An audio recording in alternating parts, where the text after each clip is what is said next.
क्या आपने अपनी कोई बात कभी किसी से बताई है और वो लोगों तक पहुँच गई है, जो कि आप नहीं चाहते थे कि पहुँचे?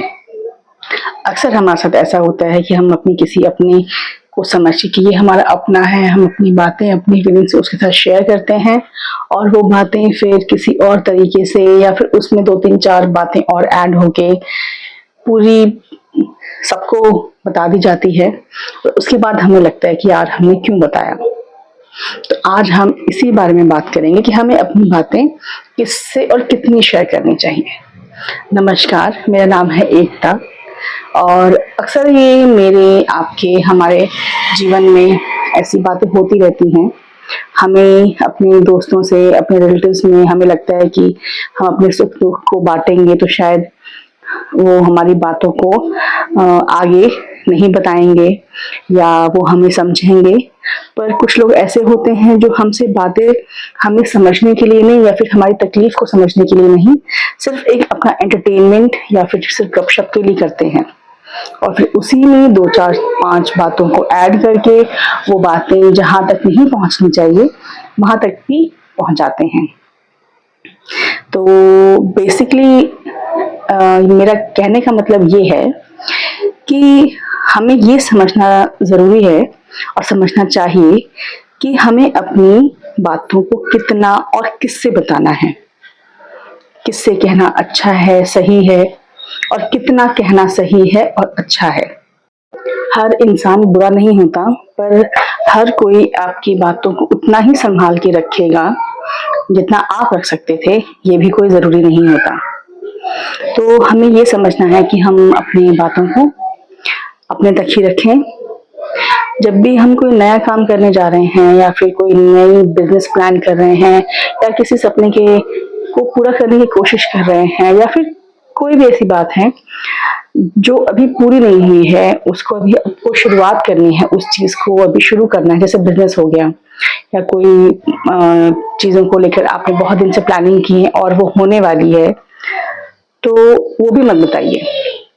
चीज़ों को हो जाने दीजिए, उसका परिणाम आधा आ जाने दीजिए, तो लोगों को खुद ही पता चल जाएगा। पहले बताने से क्या होता है कि एक तो ज़रूरी नहीं कि आप जो कह रहे हैं सामने वाला उसको पॉज़िटिवली लेगा। बहुत आजकल तो ज़्यादातर ऐसा ही होता है कि पहले ही लोग नेगेटिव बोलना स्टार्ट कर देते हैं कि अरे ऐसा नहीं हो सकता, वैसा नहीं हो सकता, तुमसे कैसे होगा?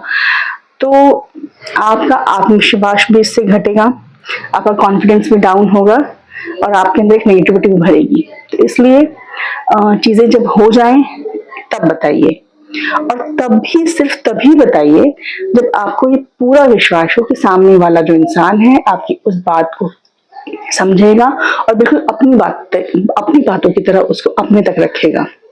जीवन में हर खुशी को बताना ज़रूरी नहीं है और हर दुःख को भी सबसे शेयर करना भी ज़रूरी नहीं है, क्योंकि ज़रूरी नहीं कि हर कोई आपके दुःख को समझेगा और ऐसा ज़रूरी नहीं कि आपकी खुशी में हर कोई उतना ही खुश होगा। तो हमें ये नापना-तौलना बहुत ज़रूरी है कि दुःख में भी किसको अपने दुःख में किसको अपना साझेदार बनाना है और खुशी में भी किसको अपनी खुशी में खुश होने का अधिकार आपको देना है। आपके आजकल आप किसी को समझने के लिए आपको मतलब बहुत दिमाग लगाना पड़ता है कि पता ही नहीं चलता है कि आपके साथ जो खड़ा है वो वाक़ई आपका है कि नहीं है। तो किसी और को समझने से बेटर है कि हम अपने को ही ये बात समझा लें कि चीज़ों को अपने तक रखें, चीज़ों को हो जाने दें, तब बताएँ और कम बताएँ। कम बोलना कोई बेवकूफ़ी या फिर ऐसा नहीं है कि आप अकड़ू हैं या फिर आप में लोगों से बात करने का कॉन्फिडेंस नहीं है इसलिए आप कम बोलते हैं। कम बोलने का या फिर कम चीज़ों को रिवील करने का अर्थ ये है कि आप अपनी सेल्फ रिस्पेक्ट को बरकरार रखना चाहते हैं और बनाए रखना चाहते हैं। तो इन सब का ध्यान रखना चाहिए हम सबको। आज का टॉपिक मेरा यही था कि मुझे लगता था कि अक्सर हमारे साथ ऐसा होता है कि हम अपनी बातों को शेयर करते हैं और फिर कुछ दिनों बाद वो ही बातें ऐसे वापस आती हैं जिसमें आपको पता नहीं रहता कि उसमें 2-4-5 बातें ऐसी ऐड हो गई हैं जो आपने की ही नहीं है या कही ही नहीं है। तो बेटर है कि कम बोलिए, कम शेयर करिए, खुश रहिए अपनों के साथ जितने भी हैं, अपने कम हो तो बढ़िया है पर सच्चे हों, जो आपके सुख में सुखी हों और आपके दुख में दुखी हों। आई होप कि आपको मेरी ये जो बातें हैं अच्छी लगी होंगी। वीडियो अच्छा लगा होगा तो लाइक, शेयर और कमेंट जरूर करिएगा।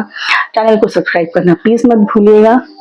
और फिर से किसी और ऐसी ही बातों को मैं लेके आऊंगी जो हमारी डेली लाइफ में होती रहती हैं, जो आपकी और मेरी जिंदगी से जुड़ी हुई हैं। क्योंकि आपको मैं हमेशा कहती हूँ कि मैं हमेशा उसी टाइप की बातें करने आती हूँ जो चीजें होती रहती हैं हम सबकी लाइफ में। तो आपको मेरे वीडियो में क्या कहना है, अगर कोई बात आप कहना चाहें, करना चाहें तो आप मेरे से कमेंट करिएगा। और ये वीडियो कैसी लगी ये भी मुझे जरूर कमेंट करके बताइएगा। तब तक के लिए अपना ध्यान रखिए और अपनी चीजों को कम शेयर करिए। हैप्पी रहिए पॉजिटिव माइंड के साथ। मिलते हैं नेक्स्ट वीडियो में, तब तक के लिए अपना ध्यान रखिएगा।